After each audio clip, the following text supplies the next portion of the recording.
Kompas Petang berlanjut, saya Tifal Solesa. Partai Golkar menyodorkan nama kadernya sekaligus pengusaha Yusuf Hamka sebagai calon wakil gubernur pendamping Kaisang Pangarep di Pilgub Jakarta. Yusuf Hamka bercerita, 11 Juli lalu usai Ketua Umum Golkar Erlangga Hartarto bertemu Ketua Umum PSI Kaisang Pangarep, dirinya tiba-tiba ditunjuk sebagai cawagup Kaisang jika putra bungsu Jokowi itu jadi maju di Pilgub Jakarta. Yusuf kaget dan bilang siap menjalankan perintah itu meskipun ia menekankan dirinya tak punya logistik. Datang teman-teman dari PSI. Nah, begitu di teman-teman PSI, Pak Ketua Umum dengan Mas Kaisang masuk ke dalam kamar. Berdua, terus saya tunggu di depan. Tahu-tahu sudah keluar memperkenalkan semua. Terus saya mendadak dipanggil.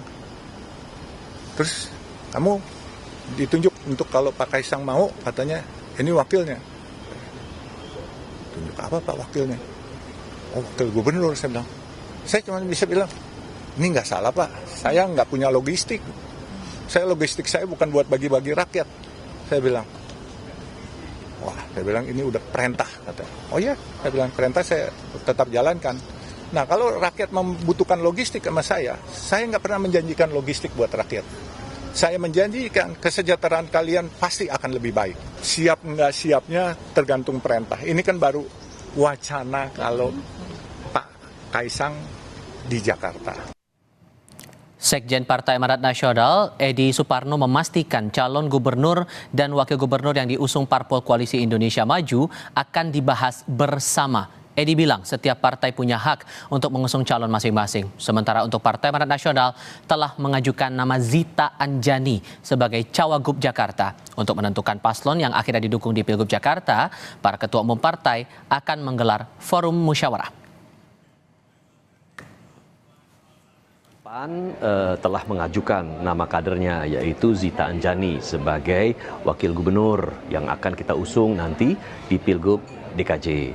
Tentu partai-partai lain memiliki pilihan juga untuk mengajukan calon wakil gubernurnya atau calon gubernurnya. Tentu itu akan kita rembuk bersama-sama, kita diskusikan bersama-sama di Koalisi Indonesia Maju. Jadi ketika ada partai di dalam Koalisi Indonesia Maju mengajukan cagup dan cawagup yang mungkin berbeda satu dengan yang lain, tentu akan dibahas secara bersama-sama.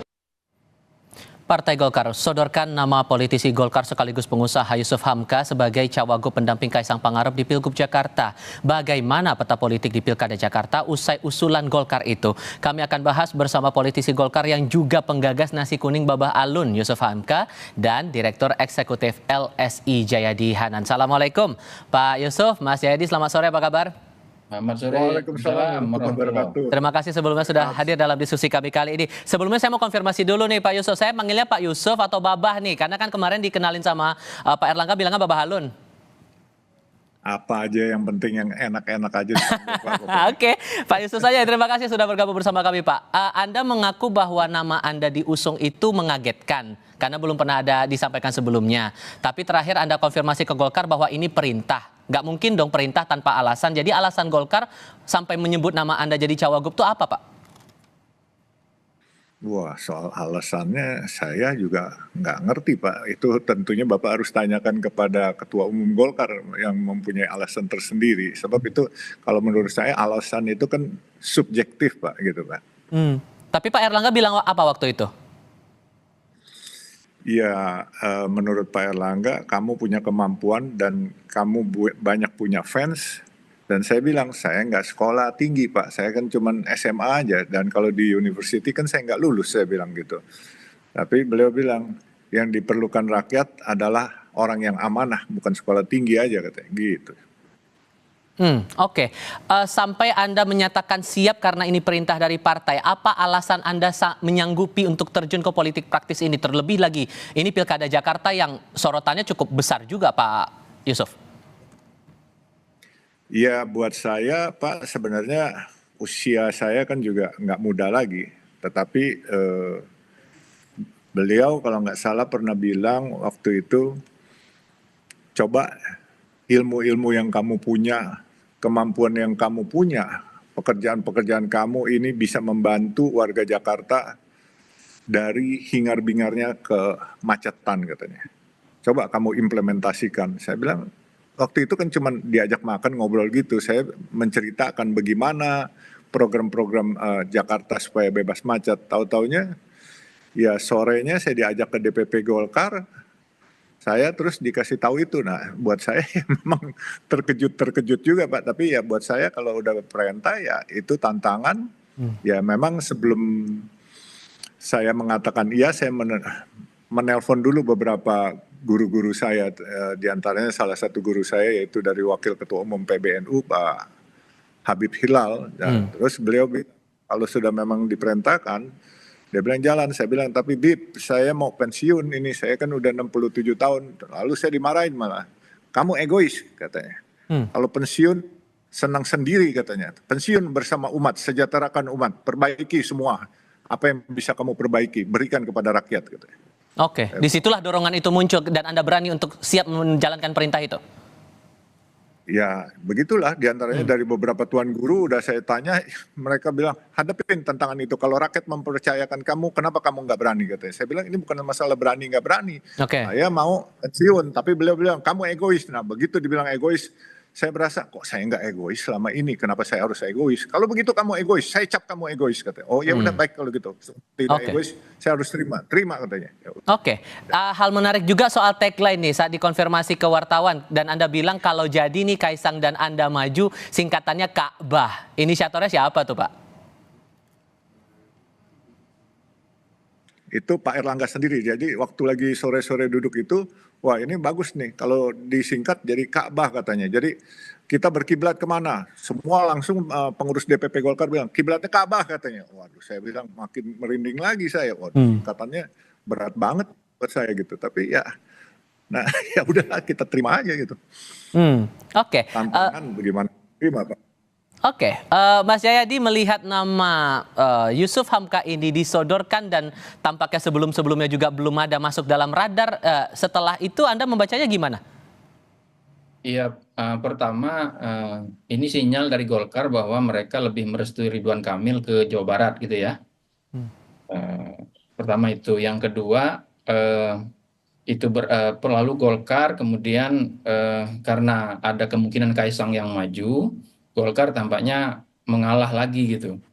Di Pilpres lalu kan Golkar ngalah tuh, Gibran yang masuk kan gitu. Kader Golkarnya nggak maju. Tetapi saat yang sama Golkar tidak mau kehilangan semuanya kan. Golkar belum menyodorkan nama untuk minimal jadi wagub. Dan itu nama Pak Yusuf Hamka yang muncul. Saya kira Pak Baba Alun atau Pak Yusuf Hamka ini memang ya sebenarnya cukup dikenal termasuk di Jakarta ya. Dan dikenal sebagai orang yang orang kaya, orang elit tapi dekat sama masyarakat, kira-kira gitu. Jadi itu saya kira satu modal yang cukup baik untuk berlaga di Jakarta. Tapi memang sementara ini data-data menunjukkan nama Baba Alun atau nama Pak Yusuf Hamka belum masuk radar masyarakat. Ada dua kemungkinan mengapa belum masuk radar masyarakat. Pertama, tingkat popularitasnya mungkin belum sampai setinggi yang lain. Jadi begitu. Atau yang kedua, mungkin popularitasnya sudah cukup baik, tetapi masyarakat belum berpikir atau tidak mengira kalau Baba Alun akan maju sebagai kepala daerah, apalagi sebagai wakilnya anak muda Kaisang ya di Jakarta. Secara keseluruhan saya kira ini memang masih wacana seperti disampaikan oleh banyak pihak ya. Apalagi kalau untuk wakil gubernur di Koalisi Indonesia Maju itu kemungkinan sejumlah partai kepengen wakil gubernur kan. Jadi kemungkinannya bakal sulit nih, akan ada dinamika yang baru lagi. Kalau saya kira Kim dengan adanya sementara ada Pak Jokowi dan Pak Prabowo di Kim, mungkin keduanya yang akan lebih berpeluang, lebih punya kesempatan untuk memutuskan sehingga dan akan diikuti oleh partai-partai yang lain. Jadi tergantung kepada bagaimana kesepakatan antara Pak Prabowo dengan berkonsultasi kepada Pak Jokowi. Saya kira partai-partai di Kim akan lebih mendengarkan kedua presiden yang akan segera pergi dan presiden yang akan segera dilantik. Oke, dengan dinamika yang muncul sekarang nih, Pak Yusuf, apa upaya Anda, karena kan nama Anda sudah disodorkan bersama nama Kaisang untuk maju di Pilgub Jakarta, apa upaya Anda agar pasangan ini bisa gol, terutama di mata koalisi di Indonesia Maju atau di partai-partai di koalisi Indonesia Maju ini, Pak? Saya belum punya upaya apa-apa, Pak, karena buat saya masih terkaget-kaget gitu. Jujur aja, saya juga bingung-bingung, cuman ya saya nikmatin aja lah, biar bagaimana, biar angin atau mengalir aja lah maksudnya gitu. Angin membawa saya kemana ya saya ikut aja gitu. Kalau memang nanti harus menjadi wakilnya Pak Kaisang atau mau wakilnya Pak Ridwan Kamil ataupun nggak jadi apa-apa ya lillahi ta'ala aja lah. Tapi kan secara pengalaman kan Bapak jauh lah di atas Kaisang begitu. Kenapa Bapak nggak keberatan dengan posisi Jakarta 2? Ngapa nggak sekalian jadikan Bapak saja sebagai calon gubernur begitu, Pak? Mungkin saya selalu berpikir untuk bekerja, Pak. Saya nggak kepengen berpikir untuk kedudukan nomor 1 atau nomor 2. Andai kata saya boleh tidak nomor 1, nomor 2, asal untuk bisa membenahi kemacetan di Jakarta, saya justru juga lebih happy gitu. Tapi kalau memang dipaksa jadi orang nomor 2, saya jauh lebih baik daripada orang nomor 1 gitu kan. Nah buat saya bekerja itu kan lebih baik jadi orang nomor 2 karena kita mau membenahi Jakarta yang kompleksitasnya luar biasa gitu. Jadi buat saya ya jauh lebih efektif kalau saya nomor 2, dan apalagi bukan berarti yang muda yang nomor 1 terus yang tua yang nomor 2 dengan pengalaman, nggak begitu pola pikirnya. Kalau yang dulu mungkin kita pakai moto yang muda yang bercinta, tapi sekarang yang muda yang berkarya nyata. Jadi buat saya tidak memikirkan muda atau tua lebih hebat, tetapi buat saya juga tidak memikirkan yang sekolah atau tidak sekolah lebih hebat. Buktinya saya nggak sekolah, tapi saya bisa bekerja lebih baik lah di antaranya daripada teman-teman yang lain. Nah mungkin juga polanya yang pikir ya kalau yang muda di atas saya juga nggak keberatan karena apa? Saya dari dulu ya bagaimana ya, karakter saya kan ngemong. Kalau boleh bilang tuturi handayani lah gitu. Oke, Mas Jayadi, kalau Pak Yusuf saja kaget begitu dengan namanya disebut sebagai kandidat untuk Pilgub Jakarta, Anda membacanya seserius apa Golkar akan mengusung pasangan ini maju nanti di Pilgub? Apa namanya, belum tahu saya, masih harus dilihat ya, karena ada juga dugaan jangan-jangan ini cuma exit strateginya Golkar. Karena kan Golkar apa namanya, kader Golkar itu Ridwan Kamil kan dicalonin sama antara lain ya, meskipun belum resmi sama Gerindra kan.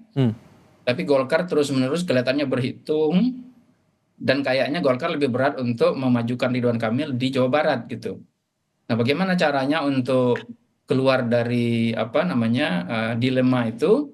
Golkar kemudian memajukan nama dari internalnya. Yang menarik kan apa namanya, Golkar itu punya 3 nama lain sebetulnya yang sudah dikasih surat tugas kan di Jakarta, yaitu Pak Erwin Aksa, lalu Pak Zaki, dan Pak Ridwan Kamil kan. Iya. Mestinya kan kalau kita lihat surat tugas itu, Golkar lebih dulu memberikan apa namanya namanya ke Pak Zaki atau ke Pak Erwin Aksa gitu. Dan dua-duanya juga mirip-mirip dengan Pak Erwin Aksa, itu mirip sama Pak Yusuf. Selain kader partai adalah pengusaha sukses kan gitu, punya jaringan yang juga cukup luas. Pak Zaki adalah mantan bupati di Tangerang yang cukup berprestasi ya, cukup dikenal dan ketua Jakarta. Jadi itu memang menarik. Kenapa lompat gitu ke kader yang belum pernah dipikirkan. Saya juga belum terpikir terus terang Bapak Yusuf. Kalau Bapak Yusuf akan maju sebagai calon kepala daerah, melihat aktivitasnya selama ini yang memang lebih fokus pada kerja-kerja real di lapangan ya, termasuk yang berkaitan langsung dengan mengatasi persoalan-persoalan apa kelaparan, kemiskinan di masyarakat dan sebagainya. Oke, terakhir untuk Anda Pak Yusuf, karena nama Anda sudah disebut oleh Pak Erlangga untuk maju di Pilgub Jakarta, sudah sedalam apa pembicaraan Anda dengan Mas Kaisang? Belum ada pembicaraan lebih lanjut, dan saya mengenal Mas Kaisang hari itu nggak lebih dari 1 jam, 1 jam setengah waktu beliau datang jam 5:30, terus kemudian setelah konferensi pers tidak ada komunikasi juga, tapi Pak Erlangga memesankan saya tetap siap dan kamu harus mewakili Partai Golkar untuk membantu Mas Kaisang kalau Mas Kaisang mau di Jakarta. Dan dengan pengalaman kamu yang sudah melintang di infrastruktur, tentunya bagus sekali. Jadi duet antara yang muda dan yang lebih berpengalaman. Nah, terus saya bilang, Pak, tapi saya harus bagaimana? Saya maunya kerja, Pak. Saya memang praktisi nih di lapangan. Oh ya, nanti bagi tugas saja kalau memang jadi, katanya minta arahan dari Pak Kaisang gitu. Oh ya, udah sampai sekarang saya belum dapat arahan, sehingga saya menunggu. Kalau jadi, monggo, saya tinggal diperintah. Saya kan namanya orang praktisi, Pak. Gampang aja langsung kerja gitu.